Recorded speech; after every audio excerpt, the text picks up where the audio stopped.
12वां सप्ताह। प्रेम के प्रवाह का अनुभव। ईश्वर प्रेम है। ईश्वर ने पूरी सृष्टि को अपने स्वरूप में बनाया है। सब कुछ प्रेम है। प्रेम हर किसी और हर चीज़ का एकमात्र घटक है, इंग्रेडिएंट है। प्रेम आधारशिला है। हम पदार्थ को परमाणु तक, फिर उप परमाणविक कणों तक, सब एटॉमिक पार्टिकल्स तक, फिर ऊर्जा के विभिन्न रूपों तक, फिर प्रेम तक खोज सकते हैं, जिससे सब कुछ बनता है। प्रेम वह है जिसे आइंस्टाइन ने एकीकृत क्षेत्र कहा है। एकीकृत प्रेम के लिए कितना उत्तम अभिव्यंजक शब्द है। यह हर चीज़ को एकीकृत करता है। यदि हर चीज़ एक ही चीज़ से बनी है और वही चीज़ वास्तव में एक ही चीज़ है, तो यह आसानी से पता चलता है कि सृष्टि में सब कुछ वास्तव में सिर्फ एक ही चीज़ है। हम सब एक ही प्रेम से बने हैं। हम एक प्रेम है। प्रेम हम सभी को एकजुट करता है। इस सृष्टि में जो भी है उसका मूल तत्व प्रेम है। हम उस संबंध को अपने हृदय में महसूस करते हैं। आप इसी जागरूकता को विकसित कर रहे हैं कि आप वास्तव में वही सचेत प्रेम ही हैं। प्रेम आपको ईश्वर के विचार और उनके सभी गुणों से जोड़ता है। वास्तव में और कुछ है ही नहीं। सब कुछ प्रेम की अभिव्यक्ति मात्र है।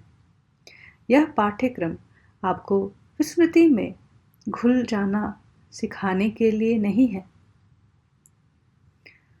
आप केवल यही नहीं जानेंगे कि आप प्रेम का विशाल अविभाज्य समंदर का एक हिस्सा हैं। इस सृष्टि का प्रत्येक पहलू प्रेम की एक अनूठी और व्यक्तिगत अभिव्यक्ति है।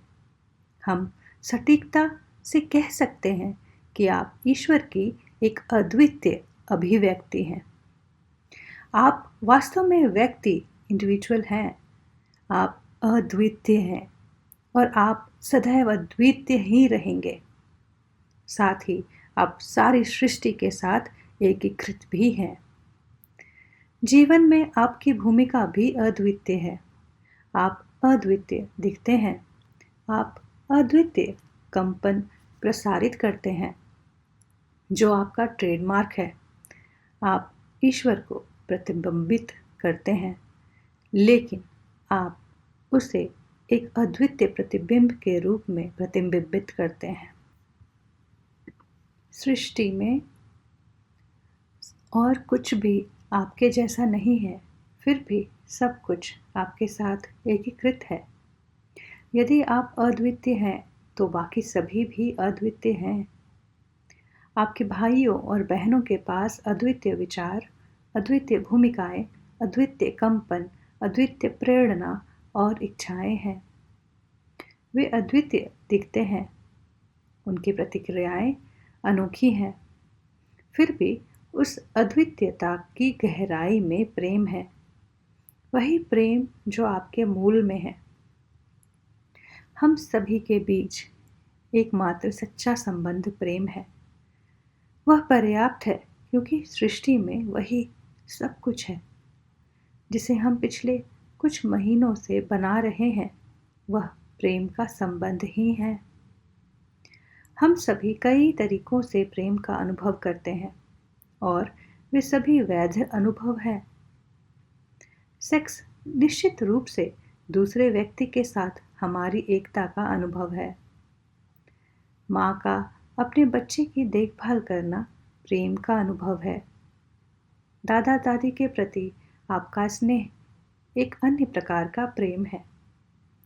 किसी त्रासदी में फंसे व्यक्ति के प्रति करुणा की भावना भी प्रेम है। किसी की सफलता पर आपकी खुशी की भावना भी प्रेम है। इस सप्ताह प्रतिदिन अपनी उन भावनाओं से अवगत रहें जिन्हें आप हृदय से अनुभव करते हैं और जो प्रेम की अभिव्यक्ति है। ध्यान दें कि प्रेम के आपके सभी अनुभव अन्य लोगों के साथ नहीं हैं। अंततः हम हर चीज़ से प्रेम से जुड़े हुए हैं, इसीलिए हम हर चीज़ के साथ उस प्रेम का अनुभव करते हैं। जब आप तारों से भरे स्पष्ट आकाश की ओर देखते हैं, तो जो भावनाएं आपके मन में आती हैं, वे प्रेम की भावनाएं हैं। जब आपका कुत्ता आपका स्वागत करता है, तो आपको जो अनुभूति होती है, वह स्पष्ट रूप से प्रेम का आदान प्रदान है। जानवर और पौधे आपकी प्रेम की भावनाओं पर प्रतिक्रियाएं करते हैं। अब अपने जीवन में प्रेम की उन सभी अद्भुत और विविध अभिव्यक्तियों से अवगत रहें। दिन के हर पल हमें प्रेम का एक अलग एहसास हो सकता है। यह हमारे लिए कोई स्थिर, अपरिवर्तनीय भावना नहीं है। प्रत्येक क्षण हमारे लिए अलग अलग लोगों, नए वातावरण, नए पौधों और नए जानवरों के साथ अनुभवों का एक नया सेट लेकर आता है। हर किसी और हर चीज़ के साथ जोड़ने वाले प्रेम का हम अनुभव कर सकते हैं। केवल इस प्रेम के अनुभव से ही हम यह स्वीकार कर सकते हैं कि हम एकीकृत हैं। आज अपने जीवन में प्रेम के विभिन्न रूपों का अनुभव करने के लिए सृजन का सूत्र लिखें। आज अपने शांत समय में अपने उच्च स्वर से अपने दावा और स्वीकृति अनुभाग के लिए उत्तम शब्द देने के लिए कहें। जब आपको लगे कि आपके पास सबसे उत्तम वाक्य है, तो उसे बोले और अपने उच्च स्वर से पूछे कि क्या वह आपके सृजन के सूत्र के लिए सबसे उत्तम दावा है। हाँ या नहीं के संकेत की प्रतीक्षा करें। यदि आपको नहीं का संकेत मिलता है, तो सही शब्दों के लिए दोबारा पूछें और इस प्रक्रिया को दोहराएं। जैसा कि सभी सृजन के सूत्रों के साथ होता है, आपको अपने उच्च स्वर से उन विचारों के बारे में पूछना होगा जो इस अनुभव में बाधा डालते हैं। ऐसे विचारों के बारे में आपने कई सप्ताह पहले जो सूची तैयार की थी, वह अब आपके लिए उपयोगी हो सकते हैं। उस सूची के सूत्र के विचार अनुभाग में सम्मिलित करें। जैसा कि आपने पिछले सप्ताह किया था, इस सृजन के सूत्र से भली भांति परिचित हो जाएं। कुछ दिनों बाद आप कागज से पढ़े बिना इसे सोचने या मन ही मन कहने में सक्षम हो जाएंगे। इस सप्ताह प्रत्येक दिन समझ, दृढ़ विश्वास, अर्थ और निश्चित रूप से प्रेम के साथ सृजन के सूत्र का पाठ करें।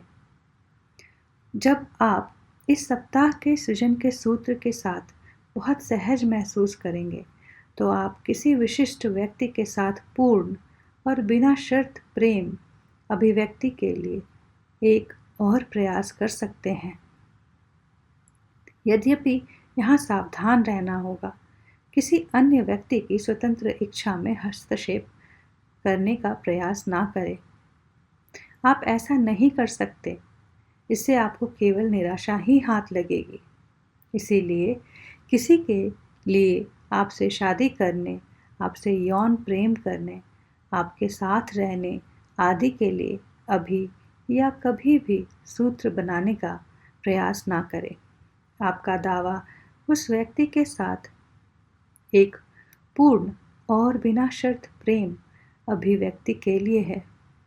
इसीलिए जिज्ञासु रहें कि वह संपूर्ण प्रेम की अभिव्यक्ति कैसे प्रकट हो सकती है। फिर आराम से बैठें और इस अनुभव से आने वाली प्रेम की भावना का आनंद लें। यह पूरा सप्ताह हर चीज़ के साथ एकता की अनुभूति के लिए है। जब हम उस एकता का अनुभव करते हैं, तो हम निश्चित रूप से प्रेम के एक पहलू का अनुभव करते हैं। इस अनुभूति का ना होना असंभव है, जैसे पानी में सिर डालने पर गीला ना होना असंभव है। जब आप एकीकृत हो तो आपको प्रेम की अनुभूति होनी चाहिए। ये सृजन के सूत्र प्रेम की नई और नवीनीकृत भावनाएं लाती हैं। बस उनका आनंद ले। ईश्वर का यही आशय है, इंटेंशन है। इस सप्ताह अपने शांत समय में अपने उच्च स्व से प्रेम के बारे में उचित ज्ञान प्राप्त करें। जो मन में आए वह बोले। समय समय पर पूछे, क्या मैंने ज्ञान को सही ढंग से समझा है? अपने हाँ या नहीं के संकेत की प्रतीक्षा करें। यदि नहीं उत्तर मिलता है तो पता लगाएं कि क्या सुधार करने की आवश्यकता है। आप अपने संदेश की जांच करने के लिए अपने हाँ और नहीं का उपयोग करना बहुत महत्वपूर्ण कार्य कर रहे हैं।